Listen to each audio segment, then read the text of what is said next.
This is the last topic of this unit and that is combined translational and rotational motion on an inclined plane. अब जो हम combined translational rotational motion है ना, उनको हम inclined plane पर दिखा रहे हैं। सपोज कोई स्टेयर्स है या आपका स्लोप है, उस पर आपकी कोई बॉल रखी हुई है, तो वो जब नीचे आएगी तो वो दोनों मोशन करेगी, ट्रांसलेटरी भी करेगी और रोटेटरी भी करेगी। पिछले लास्ट केस की तरह ही है, बस फ़र्क ये है कि वहाँ पे जो अभी हमने ये दोनों मोशंस डिस्कस किए थे वो किए थे एक ट्रांसलेट हॉरिजॉन्टल प्लेन पे, बट हम यहाँ पे कौन से प्लेन पर डिस्कस कर रहे हैं? On a slant plane. ये एक इंक्लाइन प्लेन है, इस पर हम ये दोनों मोशन डिस्कस कर रहे हैं यहाँ पे। तो वही सारी चीज़ें सेम है। देखो ये बॉल इस तरीके से रोटेट करके भी आ रही है, और ट्रांसलेटरी, क्योंकि लीनियर डिस्प्लेसमेंट भी हो रहा है तो ट्रांसलेटरी मोशन भी हो रहा है, तो यहाँ से यहाँ आई है। और इसमें ये दिखाने कि ये बॉडी स्लिप नहीं कर रही है, सिर्फ रोटेट होकर आ रही है, तो उसका ट्रांसलेटरी मोशन भी हो रहा है और रोटेटरी भी हो रहा है। ठीक है, तो इसमें क्या होगा? गेन इन काइनेटिक एनर्जी होगा, ट्रांसलेशन जब होगा तो वो क्या होगा? Half mv²। ठीक है, वो रेस्ट से इसने चलना स्टार्ट किया था, तो इसकी काइनेटिक एनर्जी क्या हो गई? गेन क्या हुआ उसमें? v, अगर वेलोसिटी अचीव कर ली उसने यहाँ पर आके, तो ये हो गया हाफ mv²। जो वेलोसिटी क्या है हमारी? v, पोजीशन b पर है इसकी वेलोसिटी। तो gain in kinetic energy of rotation क्या होगा?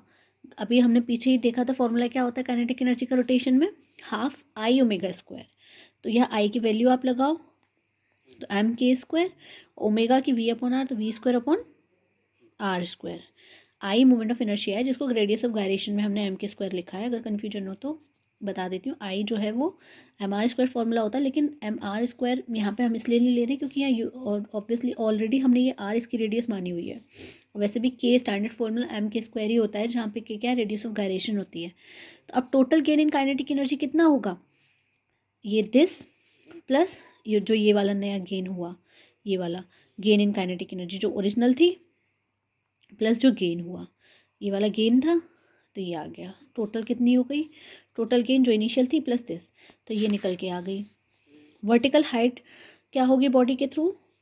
देखो ये एंगल थीटा, तो अगर यहाँ पे इसके प्लेन पैरेलल खींची लाइन तो ये भी एंगल थीटा होगा ना, तो वर्टिकल हाइट यही तो होगी।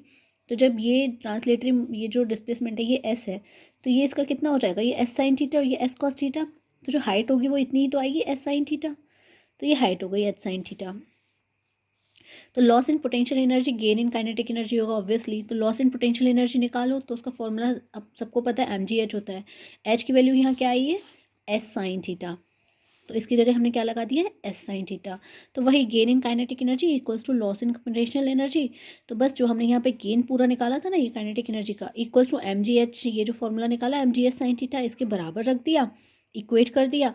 ये स्मॉल एम नहीं है, कैपिटल एम आएगा, यहाँ पे मिस्टेक से आ गए, तो एम कैंसिल हो जाएंगे, बस इन्हें सिंप्लीफाई कर देंगे, तो वेलोसिटी की ये वैल्यू निकल के आ जाएगी।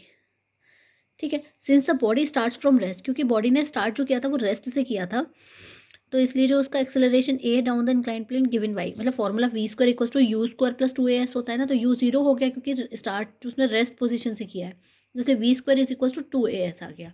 तो ए की वैल्यू यहाँ से हम निकालेंगे ना, we square equals to 2as, तो 2a इंटू एस करेंगे, ए फर्स्ट और सेकेंड को कंपेयर करेंगे, तो हमें ये ए की वैल्यू एक्सेलरेशन की ये वैल्यू मिलेगी।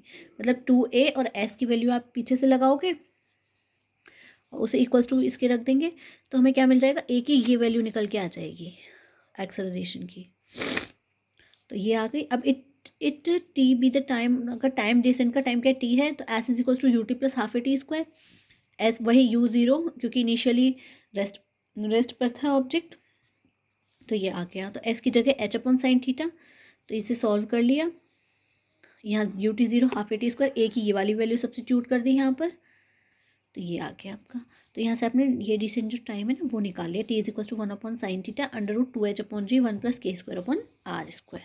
और इसमें जो काम की बात है वो ये है कि इसमें कहीं भी आपको ये जो टाइम था ना, इसमें कहीं भी देखो मास नहीं आ रहा है, तो ये जो टाइम होता है ना, it is independent of mass होता है इस केस में, which shows that the time of descent is independent of the mass of the body rolling down the plane.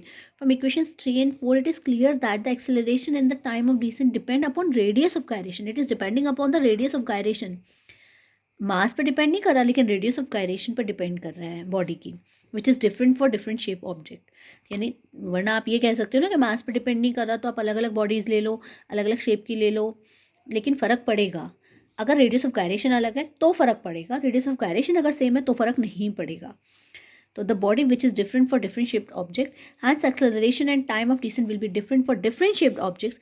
Further the time of descent depends upon the inclination theta of the plane. Theta पे depend कर रहा है, वैसे तो देखा जाए देखो theta पे भी डिपेंड कर रहा है, और एच तो निकली ही थीटा से है, थीटा पे, के पे और आर पे, तीनों पे डिपेंड कर रहा है, पर एम मास पे नहीं कर रहा है। तो ये यहाँ पर ये चैप्टर पूरा फिनिश हो गया है। So thank you.